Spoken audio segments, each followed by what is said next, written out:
সন্ধ্যা মুড়ি মিলে সন্ধ্যা দিদির বাড়িতে এসছি আমরা। এই দিদি ভাই মুড়ি ভাজছে, দেখো কত সুন্দর মুড়ি হচ্ছে।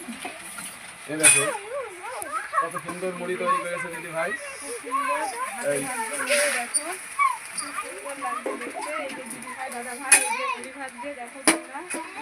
এনারা অনেক দূর থেকে এসছে, তো এনারা কৃষ্ণনগর থেকে এসছে, তো ওনাদেরকে অবশ্যই কিন্তু সাপোর্ট করা দরকার আছে বন্ধুরা তোমাদের। আর এই তো সন্ধ্যা মুড়ি মিলে এসছে দেখতে পাচ্ছ, আর মুড়িটা কেমন ভাজছে। তো ওনারা এখনই মনে হয় বেরিয়েও যাবে। তো যাই হোক সবাইকে স্বাগতম। এই যে এটাই সন্ধ্যা দিদি ভাই। আর সব থেকে বড় কথা হলো আমি ক্যামেরাটা করছি, তাই আমি এখান থেকে দুটো ব্লগ দিচ্ছি। সব থেকে বড় কথা হলো মুড়ি মা লক্ষ্মী সবাই জানে, কিন্তু গরম বালির জন্য সেই জন্য জুতো পায়ে কাজটা করতে হচ্ছে।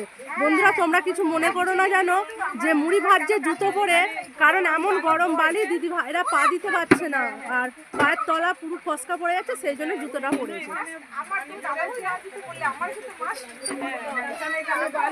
দিদি ভাইয়ের প্রচণ্ড কষ্ট হয়, এমনিতেই ওর সারাদিনে প্রত্যেক দিন হাতেতে বালিটা যে পরে ফসকা ফসকা হয়ে যায়।